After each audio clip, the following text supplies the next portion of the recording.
Hello, welcome back everybody. Annie and everybody, this is Lynn and Otter here, back to do another episode of One Last Night. Things were pretty chill after a little bit of investigating the bodies last time.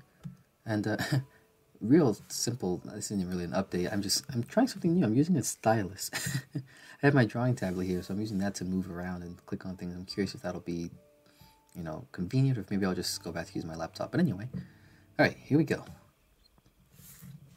I'm at the campfire. How are you holding up? I know you've got a lot on your mind after today. And I'm already going to switch to my tablet. Switch to the laptop. Right. Anyway. His gaze was focused on the flames as they licked at the air hungrily, the crackle of burning wood accompanying the sight. Better than I thought I would be. I still have a lot of questions, but I appreciate the straightforwardness. There's a comfort in knowing what awaits me out there, rather than remaining oblivious. Thank you for that. I smiled softly at him, happy to hear it. In a lot of cases, people will shield others from the horrors of the world, leaving them not knowing what to do when they come face to face with them. It's better he knew when he did than to have him unprepared for later. The world is so much different now. Something I can tell even though I haven't been above ground long. It's surprising just how much can change in a year. The same could be said before this all happened, though. With the way the world was going, all the new technological advancements, creativity higher than it had ever been, and interesting scientific discoveries. Each year you could reflect on the previous one and be shocked at the comparison. Society had really come far. I mean, I'm sure he knows. Whatever, they're just having a chat. Xavier cringes slightly at that. That's a good point, I guess. Though it still hurts to have to describe it in the past tense now. I gave a sigh, empathizing with the poor boy. I'm not sure that's something that will ever get easier.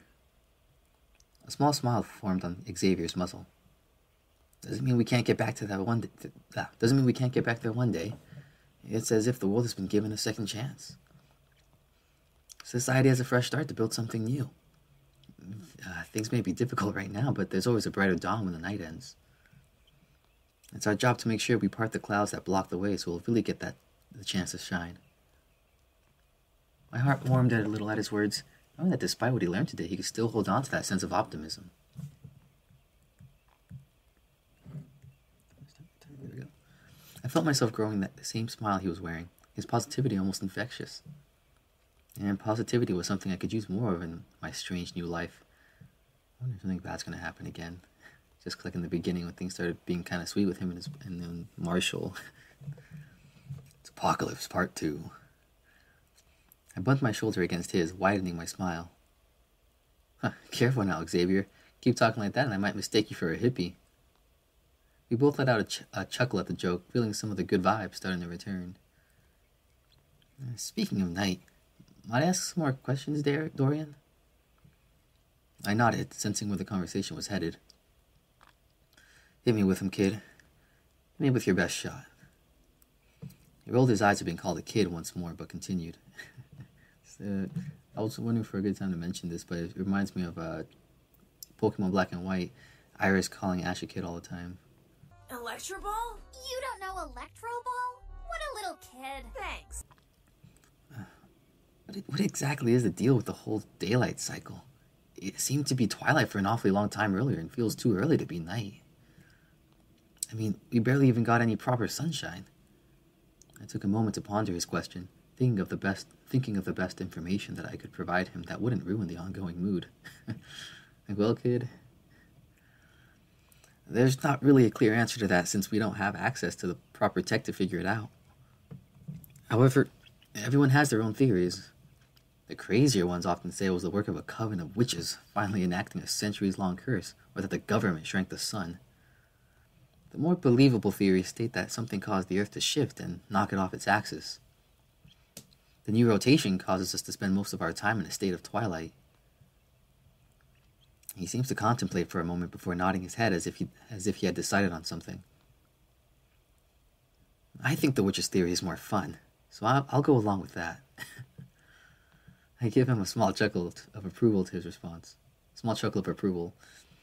A silence came over us, with Xavier looking at his feet before making eye contact once more, his smile now twitching slightly. There was a different kind of nervousness to his features now, not one scared of the world, but something more personal. I do have one more question, though. Something that I've been wondering since you mentioned it earlier. Hit me with it. Who's Marshall? Ooh. My breath immediately caught in my throat. I guess I'd let his name slip when explaining things. Each time I thought about him, how he wasn't here next to me, my heart skipped a beat. I felt his hand rest on my shoulder and squeeze in reassurance. You don't have to tell me if you don't want to. It's up to you.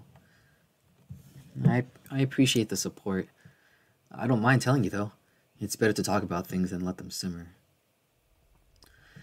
I took a deep breath before starting. Marshall is my boyfriend. I last saw him the morning of the apocalypse, but there's been no sign of him since. He's out there, though. I know he is. If he weren't, I'd feel it.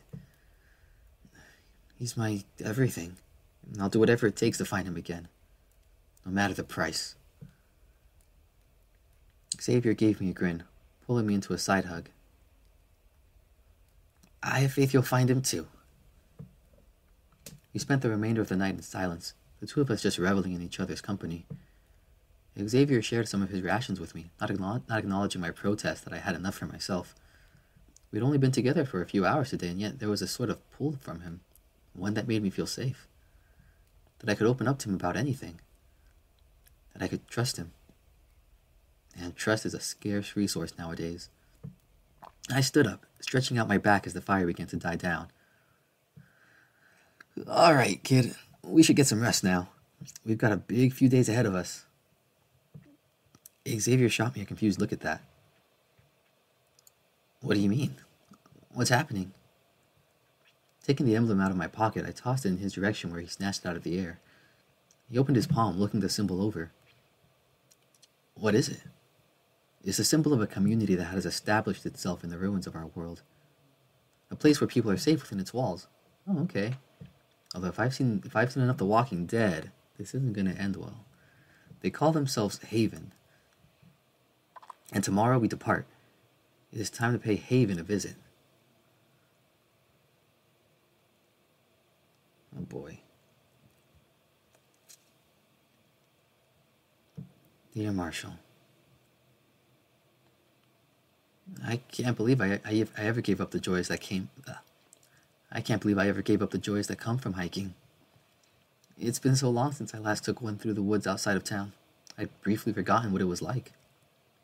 The soft chirping of birds in the trees, while the other wild animals like squirrels and chipmunks hop between branches. In this world, I guess there are regular animals and anthropomorphic animals too then, because it's a funny thought to think there's just giant human-sized squirrels and trees hopping between branches and trees. It's like a BoJack Horseman. The gentle breeze rustling the leaves of the treetops above, as well as cooling down my cheeks from the exercise. The rays of sunshine illuminating my surroundings as I walked, causing the fauna to blossom and truly shine. Can you tell yet I've been working on my writing? Yeah, I sound like a... To get to the point, I never realized how much I miss spending time on these trails. After the way things ended before you, I thought I'd never find the sense of joy again in the things I used to love. But you taught me that I shouldn't let the past hold such an iron grip over my future.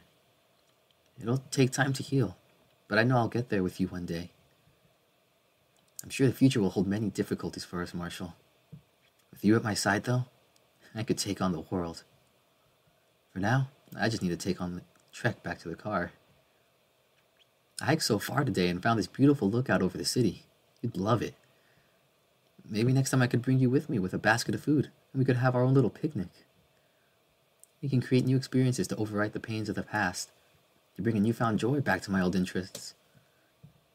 I look forward to all the wonderful memories we'll make together, my love.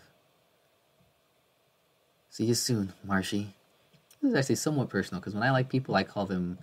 I usually interject or I just do like the Y at the end of their name. So most, I mean, not like people, but I have a habit of just calling people something E, whatever their name is. Not necessarily people that I like, but so you know, aside from the bacon thing, love Dorian. Dorian and I guess are more similar in some ways too.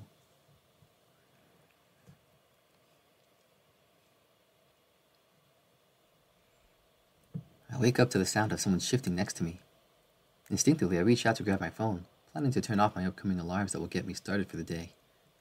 Instead, my fingers brush against the nylon fabric lining the ground, causing me to open my eyes. Oh,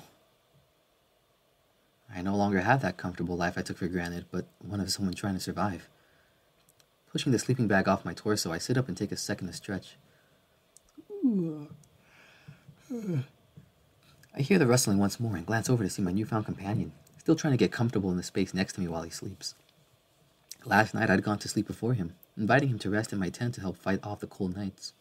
He said he'd think about it but was going to do a watch first just to be safe, making sure no enemies were nearby. Clearly he took me up on my offer and was enjoying it by how soundly he slept. As I watched him, I thought about the journey to come. We'll need to get on the road soon if we're to stick to the schedule I've planned out. At the same time, though, Xavier saved my life yesterday and learned about the new world. Kid deserved an extra few minutes rest, I'd say. Quietly, I get up from our shared bed, grabbing my bag and spear as I head for the flaps. I carefully step around the unconscious bat and give my best effort not to make too much noise as I do. Once outside, I take a look at the familiar area briefly. This place had served me well the past couple weeks. A good spot that was close enough to the city, but enough of a distance away that enemies wouldn't wander near. At least, that's what I thought up until yesterday. I set my bag down to one of the logs at the campfire, keeping my spear in hand to check the perimeter. I walk along its edges, scanning the brush for anything that would have been out of place. There's a path with some snapped branches where someone had clearly run through it, but a pink string hanging from a branch tells me who made it. This was clearly the direction Xavier had come from, the opposite of town. I couldn't help but wonder about his story again, questioning its truth. Oh no. There was that unmistakable look of pain and trauma in his eyes when he first told me, so there was certainly some honesty to it. Yet, it was awfully convenient he happened to be there at the exact right moment. I felt like I could trust Xavier, and I wanted to, but the logistical part of my brain needed to know more. Yeah, that's true. I continued this train of thought as I scouted the rest of the area, stopping for a moment to go pay my respects at the makeshift grave. Aw, yeah. When I arrived, I found a secondary headstone next to the body, very roughly carved into a slab of wood with some words. Aw, to whoever you were before. Oh, yeah, that's a shame. What a way to go. Just be a random extra dead body in the story of somebody else. At least you got that. After I'd gone to bed, Xavier must have made this, knowing that Fated were once like us. Oh, I see. He did that for the Fated. Also, that's also kind of sweet. When you really think about it. It's kind of like The Walking Dead. These are people that are turning into monsters, but they were once people. They may not have been a person when they died, but they were once. He no doubt was carrying some guilt with the thought, and this must have been to ease it. Truthfully, I'd planned to make one this morning, but it seemed I'd been spared the trouble. I knelt down before the gravesite, apologizing that the world had taken them in this way, and wishing them to be at peace now. Just another tragedy amongst the many already, and the more that were to come. That's nice. I think that's a very good thing to do in this situation. I returned to my bag in the clearing, satisfied that we were in the clear. The faint rot of the Fated had begun to permeate the air, the stench unwelcome in the morning light. Since we wouldn't be in this area much longer, it should be okay to start a fire for now. The smoke would give away that someone was here, but not before we had left. Besides, I'm not sure I can handle that smell much longer. With the now pleasant scent of wood smoking drowning out the rot, I set to work on my routine. Reaching into my pack, I take out a plastic bag and untie it, removing the journals within. I learned my lesson in letting everything sit in my bag when I'd slipped and fallen into a river early on. It waterlogged one of the books and ruined many of the entries within. Ooh, that sucks. After that, I made sure to take extra good care of them. Yeah, I try to do some writing myself, and, I've lost flash drives, so I know the pain. I find the 3 that I needed and set them out in front of me, putting the rest back in. First, I grab the journal to write today's entry. I described the events of the previous day in detail, making notes of my questions and my plans for what to do next. Yes. Clearly he was going to be a doctor before all this. This had become a ritual for me even before the apocalypse. It was an easy way to organize my thoughts. As a bonus, it helped me keep track of the days, giving me that sense of calm that there was at least something still consistent. It was hard at first to do so. The new daylight cycle confused me for a while before I got used to it. In the end, it's all something you have to get used to eventually. Signing off on the entry, I closed the journal and placed it to the side to pick up the next one. I flipped through the logs in here, giving each a brief glance and mumbling some of the names to myself. The Butcher, the Silence, the Blob. Finding a blank page, I begin the new entry. The Vampire. Rank B, status deceased, height approximately 13 feet. Featured elongated limbs, claws, fangs, scarlet eyes. Ability drains all moisture from one's body using 2 sharp fangs at the front of its mouth. I see. I can see weakness as arrows. I start to sketch it out on the opposite page, making notes on its significant traits. Got it. Whenever I encounter a new Fated, I keep a record of them for the future. This is kind of cool. We managed to kill the vampire yesterday, but most of the time the better solution is to flee. A number of the Fated in this journal are sure to be alive and wandering. Oof. Some might have been killed by others like Haven since I'd seen them last. That's a cool journal. I'd like to have a copy of that. It'd be something I'd have to ask about when I got there. I hear the rustling of the tent I hear the rustling of the tent opening, accompanied by a yawn. I turn my head to look and watch as Xavier steps towards me, arms reaching towards the sky as he stretches. Morning, kid. Morning, Dorian. Get a good sleep? Better than I have the past few nights, that's for sure. I look back down at my sketch, adding the last few touches as Xavier approached. What are you writing? An entry for the Fated we fought yesterday. I accentuate my point by hooking a thumb over my shoulder in this direction. I keep a log of all the ones I've encountered so far. Wow! I didn't know you could sketch like that. It's impressive. I wonder if it looks like a Sokka sketch. It's actually really bad. A soft smile creeps onto my face at the remark. Thanks. It's one of the hobbies that persisted through everything. He takes a seat next to me and watches as I finish up. From how far you are into that thing, you must have encountered quite a few. I've seen my fair share over the months. Some I managed to defeat. Others I just ran from. Ooh, looks like my alarm's about to go off. I'll just pause it, I think. I don't know. I was wondering if we were going to get over to go see Haven. To start on the track to go see Haven. I'm really curious about this city. I wonder if I can do just a little bit more. Maybe just a couple more minutes. Maybe we'll start the journey. I've seen my fair share over the months. Some I managed to defeat. Others I just ran from. If you can avoid a fight with those monsters, that's the route you want to take. No point in risking your life for the sake of glory. Think I could get a look at it? I closed the book with the entry now finished, looking towards my companion. At a later point, sure. For now, though, we've got some other business to attend to. I pick up the last of the 3 journals and give it a tap on the cover. An inventory check. I'll go over my supplies first while you prepare some breakfast. Then we'll take a look at what you have on you on a separate page. It's easier to plan for the future when you know what you're working with and when you'll need to restock. The bag gives me a nod of approval, smiling. You really do know what you're doing, don't you, old man? I look at him, blinking in surprise. What? Like, you heard me. I was going to make a somewhat inappropriate joke, but I won't. You call me a kid, it's only fitting I address my elders. You call me a kid, it's only fitting I address my elders as what they are. An elder.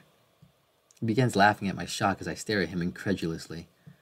Did he really just call me old? The more I listen to him laughing, I can't help but find myself joining in as well. It's infectious. He got me good with that one, I'll admit. Just means I need to step up my game for next time. Okay. I'll get started on the meal for us. Before he can get up to grab his stuff, I hand him 2 cans of stew. He opens his mouth to protest, but I cut him off. You did our meal last night. I get to do ours this morning. Don't argue because I won't hear it. Xavier looks at me with a smile and blushes slightly, seeming a bit embarrassed. Thanks, Dorian. He turns away to figure out how best to heat our food as I begin my inventory check. The only changes from yesterday are the number of rations and a slight dip in the bandage department. After we'd unwrapped me yesterday, I'd given all the excess material to Xavier for supplies. I also made a mental note that, although we were going to Haven, it would be better to stock up on rations before we entered their camp. Excuse me. It'd be a good teaching moment for Xavier on how to scavenge as well. I finished up the check just in time to see the bat approaching me with the cans, now wrapped in cloth. Careful, they're hot.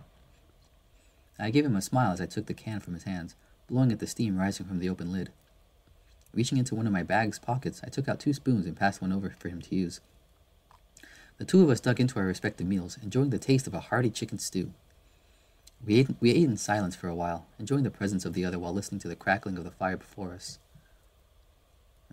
You beat me to it. Xavier gave me a confused look. To what? The gravestone? Ah, that. Well, alarm's about to go off again. I don't think they're going to head off to Haven anytime too soon, so that'll be perhaps next episode. Alrighty. I'll just call it here then. I'm going to get started on editing this and have it uploaded hopefully later today. It's my day off of work. Sorry I missed a couple days of uploading. I think I was going just a little bit too hard on uploading a video a day, especially when I have work, because I work at odd hours. That just keep me up really late, on top of other errands I usually gotta run. So I'm gonna still see if I can do it, but I'm not gonna, I'm not gonna kill myself over an episode a day. I think I'm gonna try doing it, when I can. Hopefully I can, but we'll see. But we're gonna keep going. And you guys, let me know if you want me to do any other. I got some recommendations in the comments the other day of some other visual novels, and I'm debating something. Should I feel like I should do multiple visual novels at the same time, right? I could either do another route of Burroughs, or I could pick up another visual novel entirely and just have a couple series going on at the same time. That way there's a little bit more variety on the channel, because maybe if, you're not the biggest fan of One Last Night, or if there's another visual novel you kind of want to see narrated, that one can be happening too, and you won't have to wait for me to finish One Last Night, because apparently this one is a bit longer than Burroughs too. So, if there's another visual novel that you want me to do, or that you want to see narrated, in addition to this one, go ahead and leave some suggestions. I might pick one. And then one last suggestion I'm curious about what people might be interested in is me having a friend actually featured, and we read some of these novels together. I've been trying to pick a more lighthearted and comedic one, just because I have a friend who's not really into a lot of furry things, and I think it'd be really funny to see his reaction to playing this. To playing a game like this. So if it's a more comedic one that I think an explicit non-furry would probably find entertaining and interesting and funny, let me know, because I think it'd be really fun to kind of have somebody there too. So just some thoughts I'm having for the future. But hope you guys enjoy. Take care. Hope you have a good day, good night, good evening, whatever time it is. Take some time to relax, and we'll see you next time. Bye bye. Take care. Where's quit? Okay, bye.